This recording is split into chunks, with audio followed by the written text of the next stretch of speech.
For over a century, education has been trapped by a brutal math problem. To teach a large number of people efficiently, you had to treat them exactly the same. We built an industrialized model of learning, rows of desks, standardized tests, and a single curriculum delivered at a single speed, regardless of who was in the room. When that model jumped into the workplace during the initial push into digital training, the results were predictable. Employees were forced through static, generic compliance modules that ticked a box for human resources, but offered zero relevance to the actual daily work of the person clicking next. This chart shows the projected trajectory of the global AI market, which is expanding at a 36.8% compound annual growth rate, or CAGR.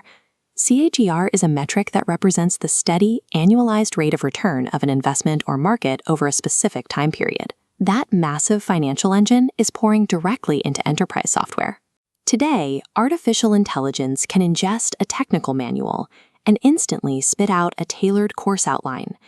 It can generate realistic video avatars to deliver the material and build adaptive quizzes in the time it takes you to pour a cup of coffee.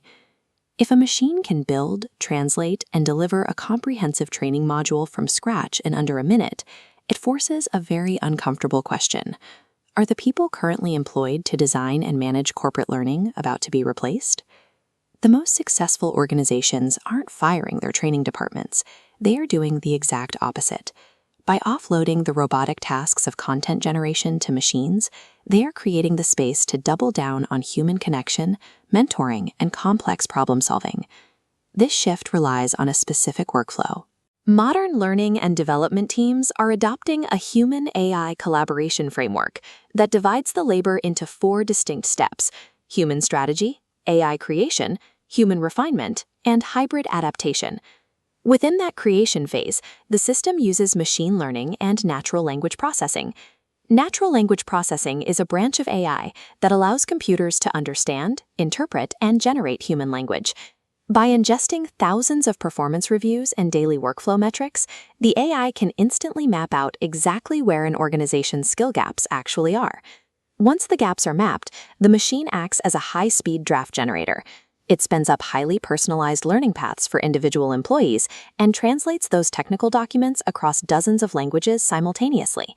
The person running the training department no longer manually types out multiple choice questions or formats slides. They become a strategic overseer, directing the output of a massively powerful computational engine.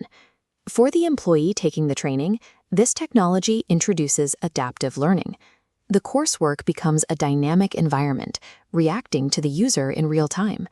If an engineer demonstrates rapid mastery of a new programming language during a module, the system recognizes their proficiency.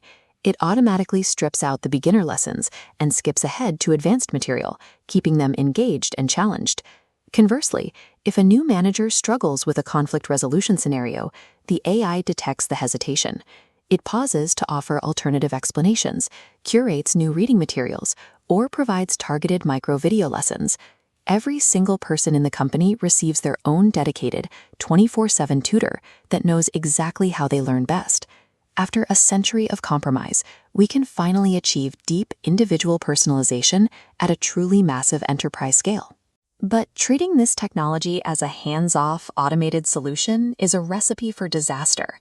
Deploying raw, unfiltered AI output directly to your workforce will quickly break trust and derail objectives. A language model operates on rigid logic and probability. It lacks the cultural context of your specific workplace. It can easily embed invisible biases from its training data and is entirely incapable of judging true, on-the-job behavioral competence. A machine is excellent at telling an employee they scored an 80% on a product knowledge quiz. It cannot sit down with that same employee, read their body language, and help them navigate the anxieties of a promotion. Here, the human element becomes irreplaceable. The training professional steps in as a quality curator.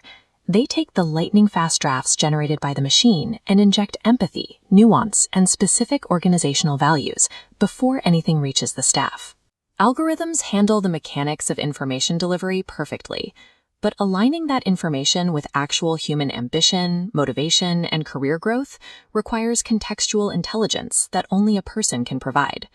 When you strip away the administrative drudgery of scheduling classes, grading multiple choice tests, and structuring basic outlines, the daily reality of a corporate trainer completely changes. They finally have the bandwidth to execute high-value work. That means dedicated one-on-one coaching, career mentorship, and designing complex experiential environments where employees can practice critical skills safely.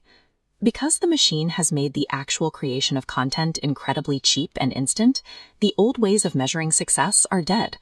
Tracking hours logged or modules completed proves absolutely nothing when an algorithm can generate endless modules on demand. Success is now measured by direct business impact.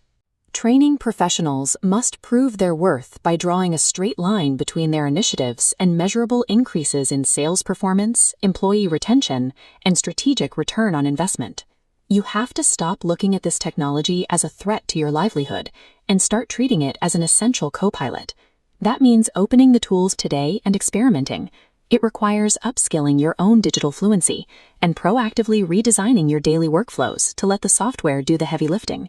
The profession remains essentially human, but the competitive advantage has shifted to those who master these tools first. Staying relevant in this era means becoming the architect who directs the automation, rather than the builder who tries to outrun it.